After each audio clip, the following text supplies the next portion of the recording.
Agace karinganiye ka Niruya ko mu byaro by'ubwami bwa Rimaya kari gatuyemo imiryango ibiri yavagamo abana babiri, umuhungu n'umukobwa. Muri ako gace kose bari babazi bombi ko bakundanye kuva mu buto bwabo.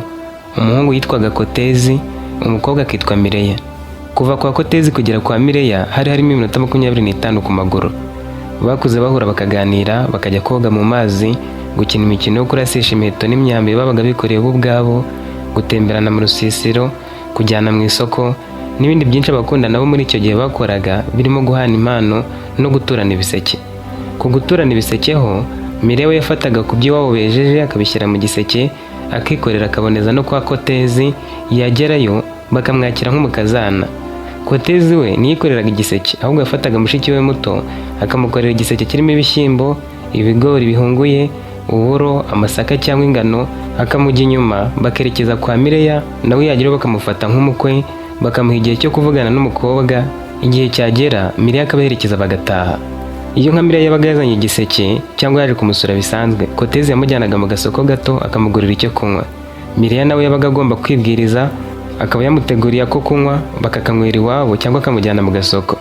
Muri ako gace ariko havugwagamo amarozi ateye ubwoba. Abantu bapfaga umunsi ku wundi, baba ababyeyi, abana, abasore n'inkumi.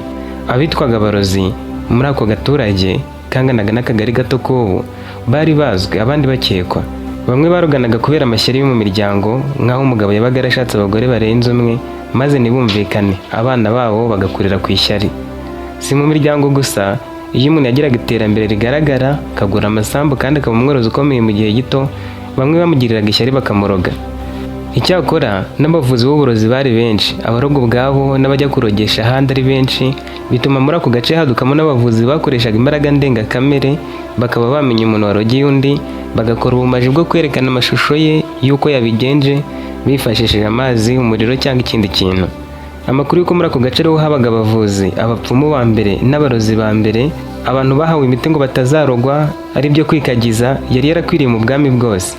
Kandi no mu tundi duce humvikanaga amarozi. Icyakora muri ako gace ka Niruya ho byari birenze urundi rwego, kuko byavugwaga ko umugenzi uhanyuze batamuzi bakamugirira ishyari kuko yambaye neza byonyine, bashoboraga kumuroga. Bararengeraga bakavuga ko barugaga inyoni, udukoko, inyamaswa zo mu ishyamba cyangwa ibindi bitari abantu, aho bakabyaga ngo igisiga cyabatwariye inkoko, icyabaririye imyaka kikabasakuriza, cyangwa bakaba batakishimiye byonyine nacyo bagiterezaga ibisazi kigasarana ibindi, cyangwa bakacyoherereza amarozi yo kukicana n'umuryango wacyo wose. Imbeba zo mu nzu, imbwa zo ku gasozi zararaga zimoka zikabuza abantu amahwemo, nazo barazirogaga batazikozeho. Bagiraga uburyo butatu bwo kuroga, kandi ubwo buryo bwose bwarakoraga cyane ko babyizereragamo. Hari ubwo guha umuntu uburozi akaburya, ubwo kubutega mu nzira aho aca yarenga ibyo bamuteza akarwara. Ubwa nyuma bwari buteye ubwoba, bukaba ari ubw'umuntu yahuheraga yibereye iwe cyangwa ku wamufashije, bugendana n'ibyo gutereza amahembe yo gutuma umuntu arwara akaremba. Umwami w'ubwo bwami bwa Rimaya yitwaga Fameki, bwahaga buri wese amahoro, ubwisanzure n'ubufasha aho bikenewe. Yari yarakoze ibishoboka byose arinda ubwami bw'intambara, yimakaza amahoro hagati ye n'ubundi bwami. Abaturage bose baramwubahaga bakamukunda. Byageraga ku marozi ntatere hejuru, kuko nawe ibwami yageraga babanza kurya ku biryo bye mbere y'uko abirya, kugira ngo niba bamurozi bamupfire, kandi akagira abamuragurira bakoresheje imbaraga z'indi myuka n'abamushyiragaho imitsindo. Ariko habaye ikintu cyatumye haguruka akiyemeza kugira icyo akora. Mu gitondo cya kare agana saa 4 yabonye intumwa yari ivuye i Niruya, yakoze urugendo rurerure ije kumumenyesha inkuru y'incamugongo. Umutware Makiniya, umugore we, abana be 7 babanaga mu rugo, umuhungu wari uherutse gushaka umugore ndetse n'umukazana ubwe bapfiriye umunsi umwe. Fameki akibyumva yavunnye umuheto yari afite mu ntoki, dore ko yari agiye kuba akina imikino yo kurasa n'umukobwa we mukuru yakundaga cyane, akaba yaritwaga Jonita. Jonita nawe yashinguwe n'ayo makuru batari bagaherewe ibisobanuro birambuye. Fameki yafashe ukuboko iyo ntumwa ayijyana mu cyumba cyaberagamo inama z'ibwami ataragira ikindi ayibaza. Ako kanya abanyabwenge, abanyacyubahiro n'abafite inshingano ibwami batumijwe mu nama. Umwami Fameki yifuzaga ko bose hamwe babyumva, bagafatira hamwe umwanzuro w'icyo bari kwitura ariko bagize uruhare mu rupfu rwabo. Umwami yakundaga cyane umutware Makini wa Niruya, yaramutonesheje, aho yaraherutse gutangaza ko azamugira icyegera cye, umuryango w'akabutuzi ibwami, umuhungu we mukuru agasigara ari umutware wa Niruya. Icyatumaga ibwami bamukunda ni uko yari yarigeze gutabara umwami mu gihe cy'intambara yaherukaga kuba. Icyo gihe bari bagiye kumurasa umwambi, Makini yaramwitangira baba ari we bawurasa mu gatuza. bibwiraga ko apfuye, icyakora bamukura habiraga urugamba bajya kumwitaho. Ubwami bwa Rimaya bwatsinze iyo ntambara nyuma y'igihe Makini aza gukira kuko yari yaratewe umwambi hatari ku mutima. Ibyo byatumye ubwami busa nk'aho bumurimo ideni kuko yari yaratabaye ubuzima bw'umwami. Uwo umwami yakundaga cyane, rimwe na rimwe akaza kumusura agenda nk'umuturage usanzwe, niwe wari upfuye imburagihe apfana n'umuryango we wose. Mu nama iyo ntumwa yahawe ijambo ngo isobanure uko byari byagenze ngo bapfe. Bakekaga ko wenda ari abamurinda bamugiriye nabi n'umuryango we, cyangwa se abagizi ba nabi baje bakabica bakoresheje intwaro, ndetse bakanakeka ko haba habaye ikiza cyatumye bapfira rimwe. Iyo ntumwa yababwiye ko bari kwibeshya. Yagize iti twabyutse dusanga bose bapfuye. Ku munsi wari wabanje bari basangiye nk'umuryango banatumiye abaturanyi. Makini yari yashatse gushimira umuhungu we mu ruhame kuko ngo yari yarashatse umugore yamuhitiyemo atazanye amananiza kandi akamwishimira nk'uwo yirambagirije.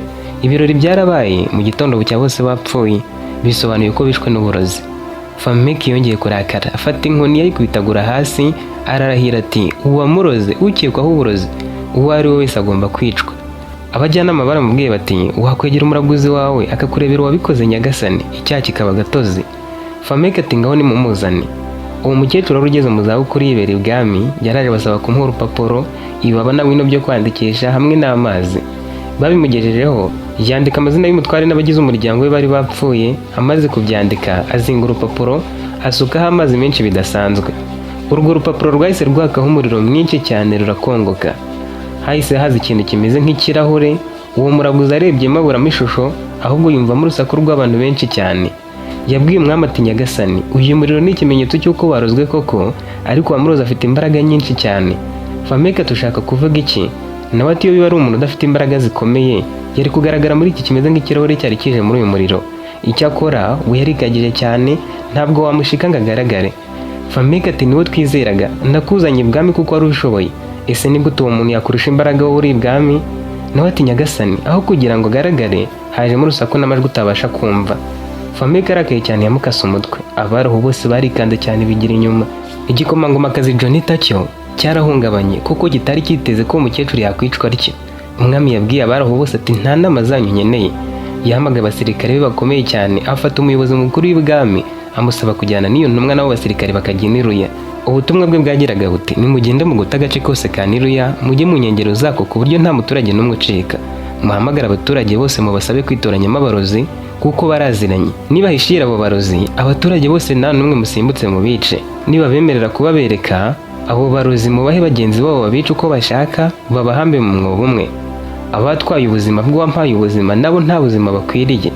Itegeko ryahise rishyirwa mu bikorwa. Niruya yaragoswe, maze abasirikare bamwe bajyana n'umuyobozi bakoranye inama mu gisambu kinini cyane kitahingwaga. Kuva ku mwana kugera ku mukecuru wo muri bo batumijweho. Abasirikare bajya no gushakira mu ngo ngo barebe ko ntawasigayemo. Umutware we yari yamaze gushyingurwa kandi abo baturage nabo bari bahungabanyijwe n'urupfu rwe rutongoranye. Bari bamenye ko icyazanye abasirikare b'ibwami ari ukubera urupfu rwe n'urw'abagize umuryango we. Icyakora ntibari bazi ko bari kwica abarozi bose. Uwo muyobozi yagiye imbere arababwira ati Makiniya yari yarasezeranyijwe ibintu byinshi kuko umwami yaramurimo ideni ry'ubuzima. Mu izina ry'ubwami bwose ry'umwami Fameki ndi hano ngo mbasabe ikintu cyoroshye. Umuntu wese uzi ko kanaka ari umurozi amuvuge. Uwo bari buvuge izina ko ari umurozi atera intambwe aza hano imbere. Abo baturage bose bari barimo Mireya na Kotezi barajuruye bati abarozi, ubwo se ninde watinyuka gushinja mugenzi we ko nawe wakwisanga bakubeshyinguriwe? Nyuma y'iminota 10 bakijurira banze kuregana, uwo muyobozi yarababwiye ati ubwo mwese muri abarozi. Yakuye inkota mu rwubati, ahagurutse umugore n'umukecuru bari bicaye imbere ye, azamura ukuboko gacu wa mbere umutwe. Abaturage basakurije hamwe bati nyagasani, uwo mukecuru mureke rwose. Nawe ati ngiye kubica mwese kuko mwanze kugaragaza abarozi bo muri mwe. Ese hari undi waba umurozi nk'uyu mukecuru hamwe n'uyu mugore wicaye imbere yanjye bafite ubwoba? Ubwo icyo si ikimenyetso cy'uko imitima iri kubibashinja? Umugabo umwe wo muri ako gace yarahagurutse abwira umuyobozi ati nyakubahwa, uyu mukecuru ni Imana yigize umuntu, ni umunyempuhwe, ni umunyamutima, afasha abakene, abantu benshi akazi, kandi twese ahora tugira inama yo kwirinda ibibi. Twese turamwubaha, twese turamukunda. Aho kumwica mwakwica abarozi bose we mukamureka. Abandi nabo bunzemo bati umukecuru mubabarire, niwe muvuzi w'amurozi, niwe urutse abantu bose baburiye kandi we ntaroga.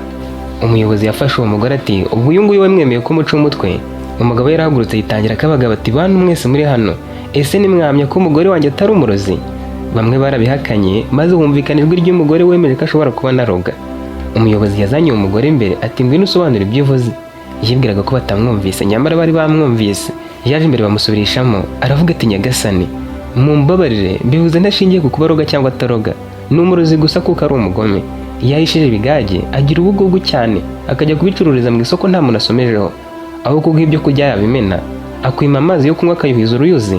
Murabizi ko abavumba bahozeho, kandi iyo umuturanyi ahishije ujya gusogongera. We ntatinya gufata abagabo 4 n'abakecuru 5 ngo abaha agakombe kamwe gato ngo nibasangire, ndetse kagashira bamwe badasomyeho, kandi umutima we ntumurye ntabongere. Nubwo yasanga uri guhumeka umwuka wa nyuma kubera inzara, ukawukoresha umusaba icyo kurya. Ubusambo bwe butuma atagira icyo aguha akakure kugahwera.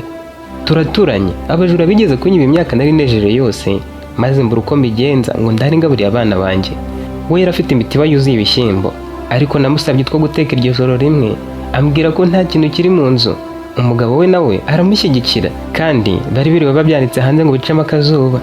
Nagizwe n'uyu mukecuru wampaye utujumba, akampa udususa n'udushyimbo duhiye two gushyiramo, ndetse mu minsi ikurikira akampa akazi akajya mpemba nkagaburira abana.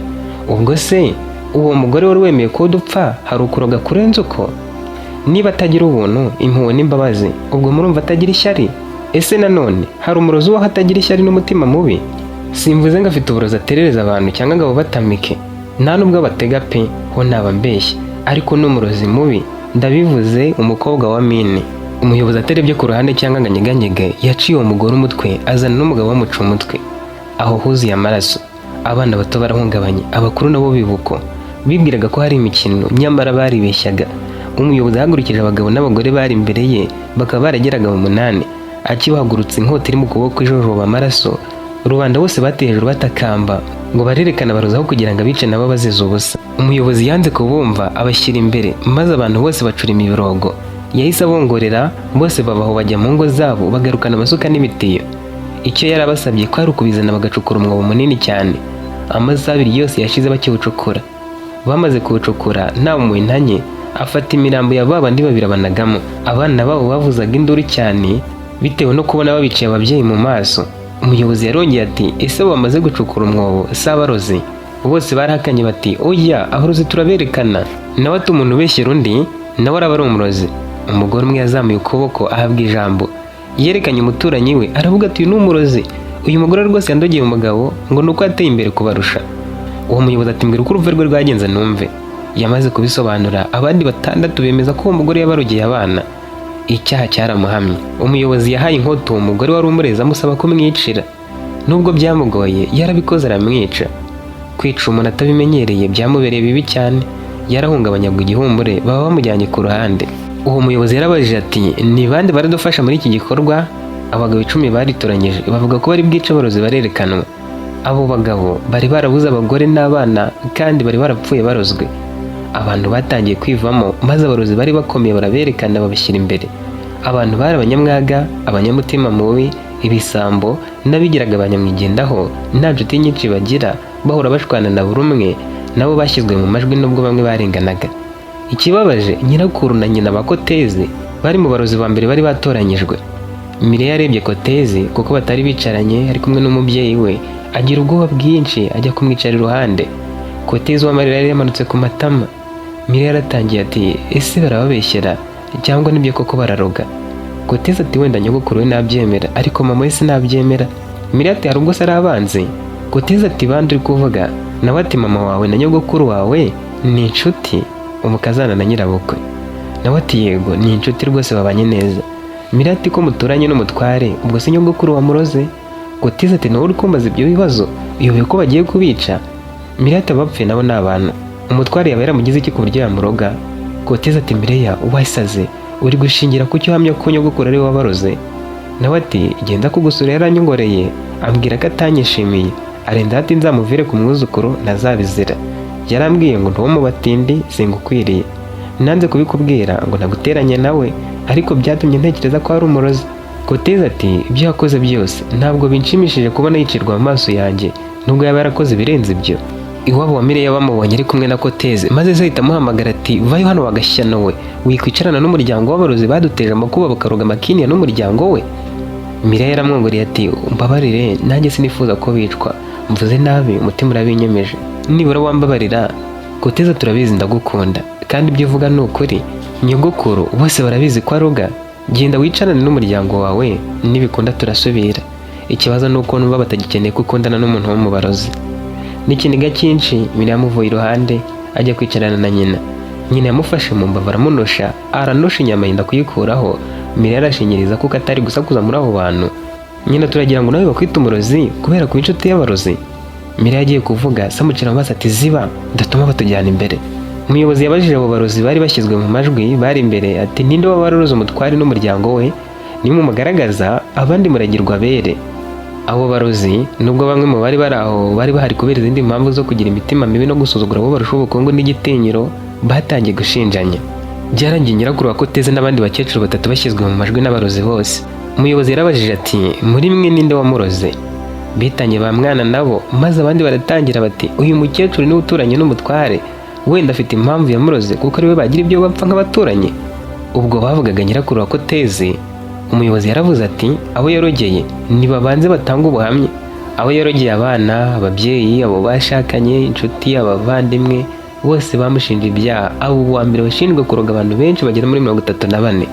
Buri wese muri abo yahawe umwanya wo kwisobanura, bamwe bavugisha ukuri basaba imbabazi ko batazongera, harimo na nyirakuru wa Koteze, uretse ko yavuze abantu 15 gusa yishe. Gusa muri abo bose bemeye ko ari abarozi bagasaba n'imbabazi, nta n'umwe wemeye ko ari we waroze Makini. Abandi bo banahakanye ko ari abarozi, bavuga ko babeshyera. Abatangabuhamya baraje barabahamya, maze umuyobozi asaba ko ingo zabo batoranyijwe kuko bari guhakana zasakwa. Uwo basanze ibintu bidasobanutse mu rugo rwe byari bisobanuye ko ari umurozi. Kwa Koteze ho bakuye agacuma kajombagoye mu duti tubiri, baragashyize mu nguni gahagaze hejuru utwo duti tumeze nk'amaguru. Nta rugo na rumwe batasanzemo ibipfunyika, ibyatsi n'utundi tuntu tudasanzwe. Hatitaye kuba babonyemo ibifatika cyane nabo babonye ibidafatika mu rugero runaka, umuyobozi yagize ati nta kibazo bose cyabahamye. Ubwo barafatanyije ngo baroge umutware Makini. Uwo tutasanze uburozi bufatikiwe ubwo akoresha amahembe cyangwa ubundi buryo. Abagabo bari bitoranyije bawe inkota n'abasirikare, bica abo bakecuru bakekwagaho kuroga Makini n'umuryango we.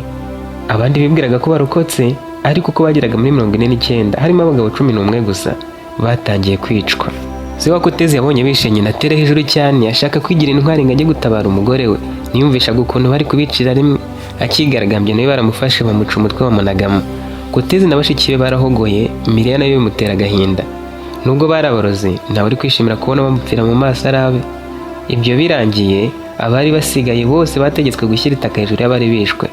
Abo basirikare bari babakikije bakuyemo inkota, babwira baraho bati umuntu uraririra abarozi baroze umutware watabaye umwami nawe aricwa, uwishe ntaririrwa. Kuba abarozi kwabo nicyo kibakozeho. Umuyobozi yarengeje ati nihagira undi muntu upfa bitunguranye muri aka gace bikamenyekana ko yarozwe, umwami ubwo azimanukira, nta n'umwe wo muri mwe uzarokoka. Uwo muyobozi n'abasirikare baturutse Irimaya bisubiriyeyo basiga abaturage mu ihungabana, kandi hari havutse urwango rushya. Bari banza batanze ubuhamya bavuga ko abantu ari abarozi, ndetse n'abo bantu bari bigize abicira bushake hamwe n'imiryango yabo, ndetse basigara mu rujijo rukomeye bitewe no kwibaza niba byari birangiriye aho. Ibyari byabereye i Niruya byageze ahantu hose, cyane ko hari ahambere mu kuroga bizwi na buri wese, bikwirakwira vuba cyane nk'umuyaga, ku buryo inkuru yatanze uwo muyobozi n'abasirikare b'ibwami ko abarozi bose bishwe bagashira. Bakigerayo, Fameki yatumye intumwa mu bwami hose ngo zigende zitanga ubutumwa bugira buti ibyabereye i Niruya bizakomereza no mu bindi bice. Umuntu ufite uburozi butwike, ufite amahembe arekeraho, witwa umupfumu wese uragura umushyitsi cyangwa ukora ikindi kintu kigendanye no gukora ubumaji abihagarike, kuko buri kwezi tuzajya dusukura abarozi mu gace kamwe, mu kundi tujya ahandi. Ariko nimwisubiraho ntihagire undi muntu wicwa n'amarozi, umwami azavuna icumu ryo kubicisha, inkota azikureho ubugi. Mukuru urugero ku byabereye i Niruya. Ku rundi ruhande, i Niruya abantu bo bari mu ihungabana. Abari bafitiye umujinya n'urwango abandi barimo abatanze ubuhamya ku bantu babo bishwe kuko ari abarozi cyangwa bafashe uwo muyobozi mu kubica, naho bari guhera babihoreraho kuko kubikora kwari ukuba ari ugukora umwami mu gisebe. Igitangaje ahubwo, abo bagabo bari bitoranyije bakemera kwica ku bushake, bahise bajyanwa n'ibwami ako kanya. Umwami abambika imidari y'ishimwe ko bafite imitima ikomeye yo gukura ikibi mu bwami bwe. Bakimara kwica abantu, mu gutaha kw'abaturage bari bateraniye aho kuko bari benshi, habaye umuvundo, bose bari kurira, abana, abakuru, abakecuru n'abasaza, bava batareba imbere n'inyuma ngo batongera no kuhabicaza bagatoranyamo abo kwicwa. Koteze na Mireya hehe no kongera kuvugana. Miriya yashatse kugenda ukwe, ababyeyi bamubajije aho agiye ababwira ko ashaka guhumuriza Kotezi. Bamurakariye cyane baramubwiye bati ibyavuye iwabo twabibonye, agacuma karimo ifu koko gahagaze ku tuguru tubiri tw'uduti. Se na nyina Kotezi nabo bavukana bose na nyirakuru bari bakwiriye kwicwa. Miriya yaravuze ati Kotezi wese umurozi. Nyina ati musaza wawe ari he? Bakuru bawe babiri bari he? Ntibarozwe? None ngo wagiriwe mu mwana w'abarozi? Uzongere kuvugana nawe urebe. Sati wasanga ari nawe waturagiye kubera kugenda kenshi mu rugo rwacu. Musaza wawe wasanga yararozwe na Kotezi, ubundi undi wamuroze ninde? Batashye bamubwira ko atagomba kuzongera guhirahira na gake atekereza kugirira impuhwe Kotezi, kuba yajya kumusura cyangwa ngo bagire aho bahurira. Se yaramubwiye ati iyo ushakiye mu barozi nawe uba ubaye umurozi. Iyo batica se wa Kotezi byari kumbabaza, kuko umugore we ntiyabaroga uwo ataroga. Yakuze nyina ari umurozi ashaka umugore nyina akiroga, uwo mugore nawe arabyiga ahinduka umurozi ukomeye. None urumva uwo mugabo wakoranye na nyina aroga agashakana n'umugore uroga we atari umurozi ukomeye cyane. Ahubwo Kotezi nabo bavukana bo n'abarozi bakomeye cyane kurushaho, kuko nyina na se barabibigishije, nyirakuru abibacengezamo neza. Nitumenya ko mwahuye nawe uzaba wararozwe, azaba yaragutwaye ubwenge, nta mutima uzaba ugifite. Ntiruzaba ari urukundo, uzaba ari uburozi bukurimo bwatumye agutwara umutima. Ushaka kutuzanira umukwe w'umwicanyi? Abana twapfushije barahagije, ntabwo dushaka kuzabona bagaruka kwica abarozi basigaye ngo bahere kuri Kotezi nawe bagukurikizeho. Miriya yakundaga cyane Kotezi, yumvaga yakabaye amuba hafi. Icyakora muri icyo gihe abana bose bumviraga cyane ababyeyi babo, ku bakobwa bikaba akarusho, kuko abasuzuguraga yacibwaga mu muryango iteka akajya kwangara, naho yari guhera basuzugura. Ntibyari byoroshye ko yahita yikuramo Kotezi, ubuzima bari barabanyemo bwari bukomeye, ntabwo umunsi umwe ari kumumwibagiza. Yagiye mu buriri atangira kurira. Ku rundi ruhande Kotezi murumuna we na bashiki be babiri agahinda kari kose. We ntiyatekerezaga ku bantu be bishwe, yatekerezaga no ku kuntu kwicwa ko byari bitumye atandukana n'umukunzi we kuva mu buto. Imyaka irenga 13 bari bamaze bakundana, ntiyari kwiyibagirwa gahita amwikuramo ako kanya kubera ibyari byabaye. Urukundo rwabo rwari rwaratangiriye mu ishyamba. Icyo gihe bajyaga gusenya ibyo bamwe bita gutashya, bakajya mu ishyamba ryari hagati na hagati yabo ridafite nyiraryo. Ku munsi bahura, Miriya yari yajyanye na musaza we, Kotezi nawe yajyanye na mushiki we. Basenyaga udushari, bamara kugira agatwaro gato umuntu yafata mu maboko bakagacumbika. Basigaga utwo duti tw'udushari hasi bakajya gushakiraho utundi. Ba Kotezi nibo bari barigezemo mbere basenye nyinshi, maze Miriya na musaza we bahageze babona inkwi zabo. Batangiye kuzivugiraho, musaza babwira Miriya ati zikorere wigendere, ba nyirazo ntibari hafi aha. Ngenda asigara nsenya izanjye ku buryo nibambona nawe barabona ko zibwe n'undi muntu utari twe. Miriya ati nibamfata se? Musaza we ati wimvugisha menshi, ikorere wihute. Yarazimuhambiriye aramukorera ati wiruke nugera mu muhanda nawe uraba kigufashe. Umukobwa amaze kuzikorera, aho guhita agana mu muhanda yicira mu kayira ko mu ishyamba kari kumuhingutsa ruguru iwabo. Ubwo musaza we yari yahise asubira inyuma ajya gusenya mu bindi bice. Miriya ataragera kure, Kotezi ubwo ari mu myaka 9 aramufasha. Hari urukwi rurerure yari yashyize mu nkwi ze ku buryo atari kuziyoberwa, kandi rwari rwamuvunnye cyane kuko yaruhunye akajya kugwa hasi. Yamubonye rero amwikorera inkwi aza yiruka. Miriya ashaka kwiruka nawe kuko ari yikoreye, ntiyagira imbaraga zo kumusiga. Kotezi amugeze iruhande asunika inkwi zigwa hasi. Yashatse kongera kwiruka amufata ukuboko. Yaramubajije ati ni gute utinyuka kutwibira inkwi? Miriya yashatse kwishika, Kotezi amurusha imbaraga. Yatangiye gusakuza ahamagara musaza we. Kotezi amufata umunwa aramubaza ati nanjye mpamagare mushiki wanjye ze duhangane. Yaracecetse atangira gusaba imbabazi ati sinjye uzibye, ni musaza wanjye uzinkoreye. Kotezi yarebye ukuntu ako gakobwa keza kari gahise kamucira bugufi kari kumusaba imbabazi, arakabaza turabyemeye ko inkwi ari izacu nkureke? Nawe ati yego. Kotezi ati sinakwemerera ko zitwara rero, zisige ujye gusenya izawe wowe na musaza wawe. Miriya rero ati ubu se ndamenya aho ari? Njye ntabwo nzi gusenya, niwe unsenyera, ntabwo nagwiza umutwaro. Nawe ati niba utaguze umutwaro ukaba uri gutekereza ko umusaza wawe utari bumubone vuba, ngwino dusange mushiki wanjye dusenyere hamwe, turaza kukongerera kuzo uraba wagize. Yarabyemeye. Bageze imbere ya mushiki we, Kotezi ntiyavuga ibyabaye. Yaramubwira ati uyu mukobwa ntazi gusenya, kandi yabuze musaza we wamusize akajya gusenya mu kindi cyerekezo, rero tumufashe. Mushiki we ati zacu nizigwira turamufasha. Miriya yiboneye ko Kotezi na mushiki we ari abantu beza nta mutima mubi. Barasenye babwiza batarabonana na musaza we. Bamusenyeze bamuganiriza, bamubaza izina, bamubaza iwabo, nabo baramwibwira banamubwira iwabo, bemeranya ko bazongera guhura bagafatanya gusenya. Yaciye umutwaro ruto yari yibye. Guhera icyo gihe yakomeje kuza mu ishyamba yabipanze na Kotezi ngo basenyere hamwe, azana na musaza we, birangira bose bamenyanye. Bibereye inshuti kuko bafatanyaga gutashya, rimwe na rimwe bakajya bahurira mu ishyamba ari babiri gusa, Kotezi na Mireya. Kuva icyo gihe barakundanye, batangira kujya basurana iwabo, kugera ubwo abantu bose bamenye ko bakundana, imiryango yabo ikabyakira kuko baturanaga n'ibiseke. Gutakaza umuntu nk'uwo rero byari ikibazo, kumwikuramo ntibyari gufata igihe gito ngo nuko ababyeyi be bari babishaka. Kwa Kotezi bari bari mu gisebo, kandi abantu bari bari kubacyorera ko nyirakuru yaroze umutware kandi ko nabo bari bakwiriye kwicwa. Hari abababwiraga ko iyo nyirakuru ataroga umutware n'umuryango we, nubwo nta gihamya bari bafite, nta wundi wari kwicwa, ko abo bari bateye umwaka agace kose, ko bitari gutuma umwami yohereza abantu be ngo baze babice.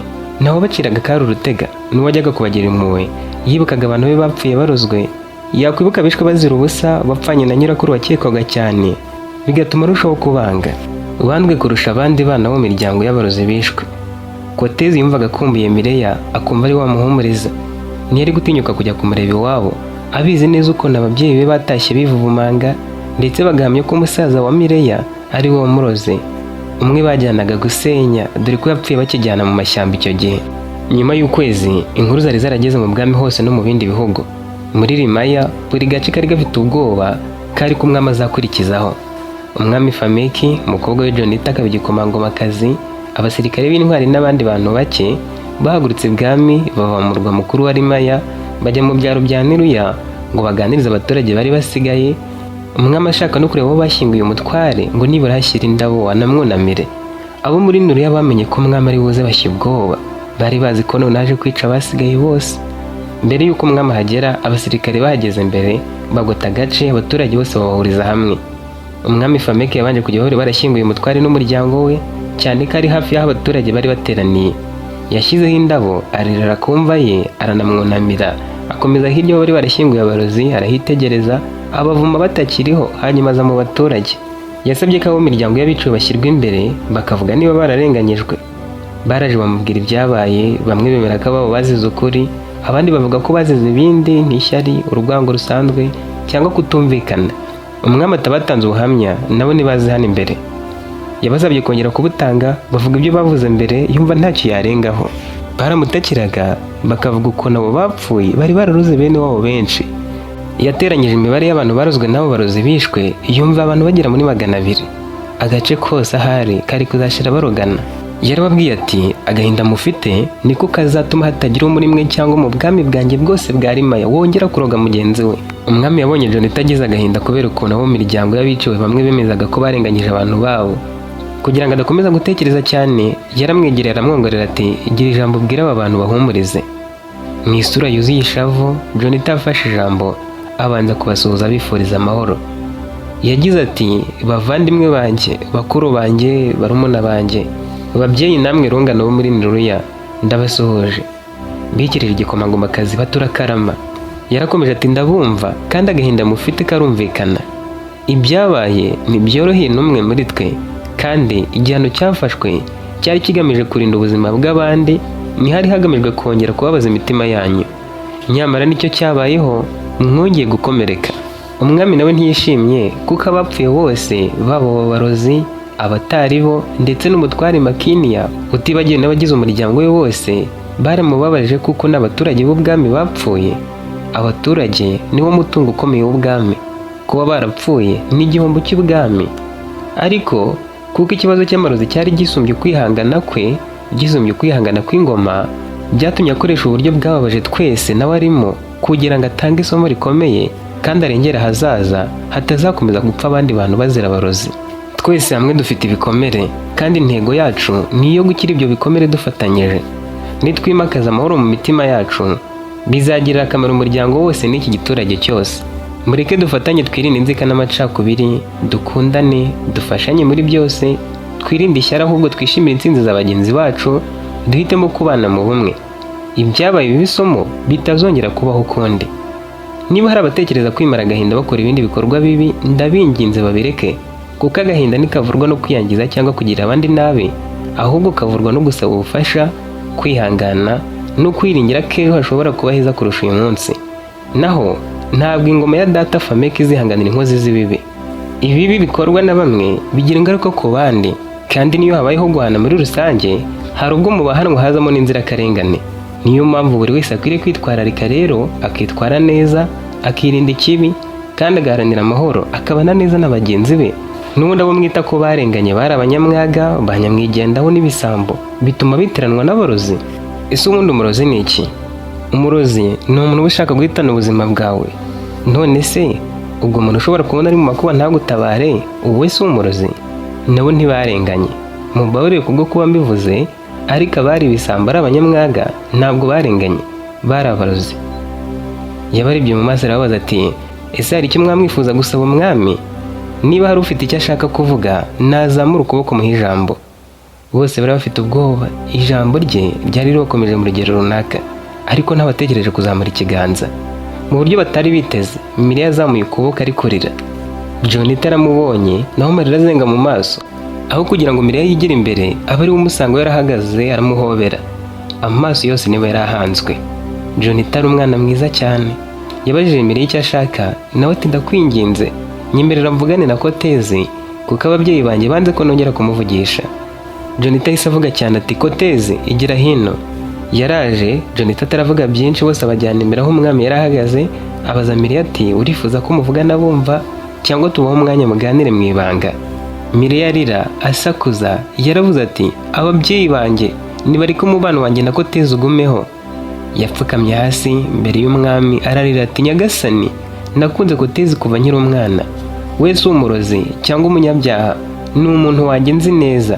Ababyeyi banjye bambujije gukomeza umubano wanjye nawe, bashingiye ku byo nyirabukwe n'abari kuba amabukwe na data bukwe bazize, bituma bamushyira mu gatebo kamwe nabo. Nka Kotezi ashinjwa amaraso atamennye. Ndasaba ko mwamuha uburenganzira bwo gukomeza urukundo rwanjye nawe, kuko Kotezi ari igisobanuro cy'urukundo nyakuri, umuntu wabashije kuba mwiza atagizweho ingaruka n'ibibi by'abandi bari bamukikije. Ankunda nk'uko mbyifuza, kandi nanjye ndamukunda. Sinifuza kumutakaza kubera ibyabaye. We ni umuntu mwiza, ntahuriye n'ababyeyi be. Rwose munyumve. Abari aho bose bari bumiwe, bamwe batangira kugira amarangamutima bamugirira impuhwe, kandi bumva afite ishingiro. Ababyeyi bo bumvise abakojeje isoni, bagira n'ubwoba bwinshi cyane, kuko yari ari kubibwira umwami. Jonita amaze kubyumva aramuhagurutsa aramuhobera, abamugumishije ukuboko ku rutugu. Yarebye Kotezi aramubaza ati, hari icyo wavuga? Kotezi yabanje kunama atanga icyubahiro, aravuga ati, sinigeze mbeshya Miriya ko mukunda, kandi sinigeze mugirira nabi we n'abantu be, ndetse sinigeze ngambirira gukora ikibi. Nifuza gusa ko tutacirwa urubanza rushingiye ku maraso yamenwe n'abandi no ku mazina yabo, ahubwo tugacirwa urubanza rushingiye kuba twebwe ubwacu turiho, kuko icyaha ari gatozi. Jonita wari ufite ikiniga yihanaguye amarira arabitegereza aravuga ati, urukundo rwanyu ruhabwa umugisha. Yarebye se aramubwira ati, nyagasani mwami, ndakwinginze, urukundo rwabo ruha umugisha. Umwami yaramuhobera aramubwira ati, ntewe ishema n'ubwenge bwawe mukobwa wanjye. Yafashe ikiganza cya Miriya agihuza n'icya Kotezi abizamura hejuru, aravuga ati, nimureke bakundane. Njye ubwanjye mbemere kuzabarinda, kandi nzaba icyo bashaka cyose kizatuma bakomeza kubana neza mu rushako rwabo. Umwami yasabye ko bajyana ibwami ako kanya barabyemera. Bagezeyo abagorera kubaha ubutaka n'inzu yo guturamo mu nkengero z'umurwa mukuru wa Rimaya, abaha amasambu n'amatungo, kandi abasezeranya kuzabarinda bo n'abo mu miryango yabo mu gihe cyose yari kuzaba akiriho. Yabemerera no kujya bajya ibwami uko babyifuza, ibibazo byabo bakajya babimwibwirira ubwe. Yabahaye imyambaro yihariye bari kujya bajya ibwami bambaye, kugira ngo atazagira ubatangira. Kotezi na Miriya babanye bidasabye ko bakora ubukwe. Umwami akibahinduye n'ibyo byose, Kotezi yahamagaye abo bavukana, Miriya n'abatumizaho abagize umuryango we, bababwira ko bagiye kwibanira. Iwabo wa Miriya, kuko aribo bashaka kubazanamo urwango, basabye imbabazi, cyane ko noneho barwanya urukundo rwabo, bari kuba barwanyije icyifuzo cy'umwami n'igikomangomakazi Jonita. Nyuma baratashye, Kotezi wasaba ab'iwabo kuhaguma, kuko muri Niruya bari bafite izina ribi, ntibongera gusubirayo na rimwe. Mu gihe cyose ubwami bwa Fameki bwamaze, nta muntu wongeye guhirahira ngo aroge mugenzi we, kuko bari barakwiye isomo ku byabereye i Niruya, dore ko icyo gihe n'inzirakarengane zagendeye mu bihano byatanzwe. Umuntu wese yagerageje kuba mwiza uko ashoboye, kugira ngo nibagera mu gace kabo bashaka abarozi bagiye kubica, atazabigendera amazira umwaga we, ishyari rye, inzika, ubusambo no kwigeranya mwigendaho. Naha dusoreje inkuru yacu, nizere ko yagushimishije, bityo rero ntuzacikwe n'iz'ubutaha.